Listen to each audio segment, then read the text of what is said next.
Maharashtra news सदैव आपल्यासोबत। Break नंतर पुन्हा एकदा स्वागत। वळूया पुढील बातमीकडे। ऊस जाऊन 3 महिने झाले तरीही ऊसाची बिले मिळत नाहीयेत, ऊसाला व्यवस्थित दरही मिळत नाहीये। भविष्यात ही परिस्थिती अतिशय बिकट होणार असून हे शेतकऱ्यांनी ओळखावे।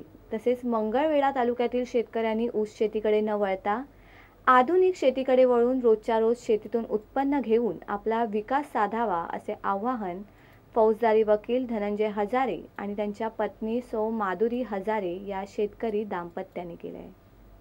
जिल्हाधिकारी तुकाराम मुंडे यांना दिलेल्या शब्दाचे पालन करत मंगळवेढा येथील हजारे दाम्पत्याने महाराष्ट्र कृषी दिनाचे औचित्य साधून घरनिकी येथे असणारे त्यांच्या 12 एकर ऊसाचे पीक शेतामधून काढून टाकले असून आधुनिक शेतीसाठी ऊसाचे टिपूरही शेतात न ठेवता कृषी क्षेत्रात क्रांतिकारी बदल घडवून एक पाऊल पुढे टाकले आहे।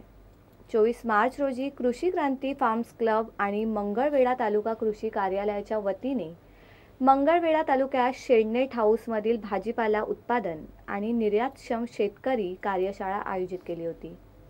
यावेळी जिल्हाधिकारी तुकाराम मुंडे यांनी शेतकऱ्यांना आधुनिक शेतीकडे वळण्याचे आवाहन केले होते। त्यावेळेस ॲडव्होकेट धनंजय हजारे यांनी आभार मानताना या नवीन प्रयोगाची सुरुवात आपल्यापासूनच करणार असल्याचा शब्द जिल्हाधिकाऱ्यांना दिला होता। तो शब्द त्यांनी पाळलाय। ऊसाची शेती नष्ट करून ते त्या ठिकाणी आता एक्सपोर्ट होणारे डाळिंब लागवड करणार आहेत। त्यांना NHBच्या माध्यमातून बँक ऑफ इंडियाने कर्ज मंजुरीचे पत्रही दिले।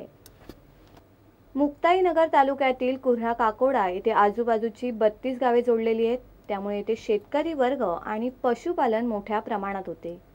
सध्या पावसाळ्याचे दिवस असून शेतकरी जनावर आणि पशुपालन करते, मात्र पशु आजारी पडत आहेत। त्यासाठी शेतकरी उपचारासाठी कुऱ्हा येथील पशुवैद्यकीय दवाखान्यात धाव घेत आहे। पशुवैद्यकीय अधिकारी येथे हजर नसल्यामुळे पशुपालन करण्याची गैरसोय होत आहे।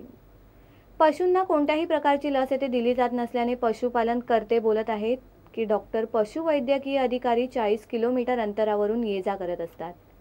वैद्यकीय अधिकारी वेळेवर हजर राहत नाही, त्यामुळे अति गंभीर जनावरे दगावण्याची शक्यता आहे। पशुवैद्यकीय वेळेवर हजर नसल्यामुळे खासगी डॉक्टरांकडून जनावरांचे उपचार करून घेत आहेत। सध्या शेतकरी वर्ग पाऊस पडत नसल्यामुळे अडचणीत सापडलाय। त्यात त्याच्या जनावराचा उपचार येथे वैद्यकीय अधिकारी हजर राहत नसल्यामुळे त्यांना अडचणीला सामोरे जावं लागत आहे। वैद्यकीय अधिकाऱ्याचा हा नेहमीचाच प्रकार आहे, मात्र या बाबीकडे कोणीच लक्ष देत नसल्याचे बोलले जात आहे। औषधाचा स्टॉक असल्यानंतर ही औषधे बाहेरून आणावी लागतात। जिल्हा पशुवैद्यकीय अधिकाऱ्यांनी या गंभीर विषयाकडे लक्ष देण्याची मागणी पशुपालन आणि शेतकरी यांच्याकडून होत आहे। पालकांसाठी माझी वर्णोपचारकीय पदानुसार फक्त जखमा धुणे आणि त्यांचं सेवा सुविधा करणे होती। मुक्ताईनगर इथून येणं जाणं 40 किलोमीटर आहे। स्वतः जबाबदार डॉक्टर साहेब आहेत। पाणी द्या नाहीतर कर्नाटकात जाण्यासाठी परवानगी द्या या मागणीसाठी जत तालुक्यातील 67 गावाच्या दुष्काळग्रस्तांनी केलेली पदयात्रा सांगली जिल्हाधिकारी कार्यालयावर धडकली आहे। विशेष म्हणजे सांगलीमध्ये या पदयात्रेत सत्ताधारी भाजपाचे खासदार, आमदार आणि नेते सहभागी झाले। 150 किलोमीटर पायी प्रवास करून हजारो दुष्काळग्रस्तांनी आक्रोश करत आता जिल्हाधिकारी कार्यालयासमोर ठिय्या आंदोलन सुरू केले आहे। जत तालुक्यातील 67 गावांना पाणी मिळावे या मागणीसाठी उमदीमधून 1 जुलै रोजी दुष्काळग्रस्तांनी पदयात्रा सुरू केली होती। 5 दिवस चाललेली ही पदयात्रा 150 किलोमीटरचा प्रवास करून सांगलीमध्ये दाखल झाली आहे। दुष्काळी गावांना पाणी द्यायचे नसेल तर महाराष्ट्र सरकारने शेजारच्या कर्नाटक राज्यामध्ये जाण्यास परवानगी द्यावी ही मागणी घेऊन ही पदयात्रा सुरू करण्यात आली होती। मोठ्या जोशात हे दुष्काळग्रस्त आक्रोश करत सांगलीमध्ये दाखल झाले आहेत। यावेळी या पदयात्रेमध्ये सत्ताधारी भाजपचे खासदार संजय पाटील, जतचे आमदार विलासराव जगताप आणि सांगलीचे आमदार सुधीर गाडगीळ यांनी या पदयात्रेचे स्वागत करत या पदयात्रेमध्ये सहभाग घेतला होता। कोणत्याही परिस्थितीमध्ये या जनतेला कर्नाटकात जाण्याची वेळ आणणार नाही। लवकरच मुख्यमंत्री आणि जलसंपदा मंत्री यांची भेट घेऊन म्हैसाळ पाणी योजनेतून या गावांना पाणी देण्याचा निर्णय घेऊ असे मत खासदार आणि आमदार यांनी व्यक्त केले आहे।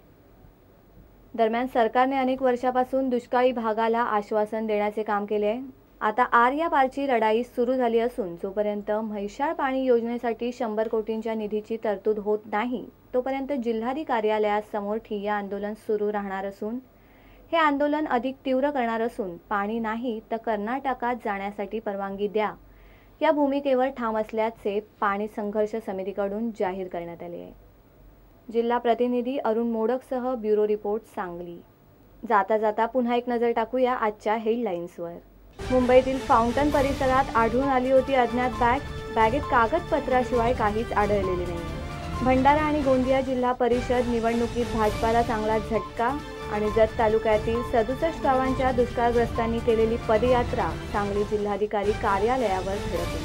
तुर्तास वेळ झाली इथेच थांबण्याची. तुम्ही कुठेही जाऊ नका. पाहत रहा गरजा महाराष्ट्र न्यूज, सदैव आपल्यासोबत.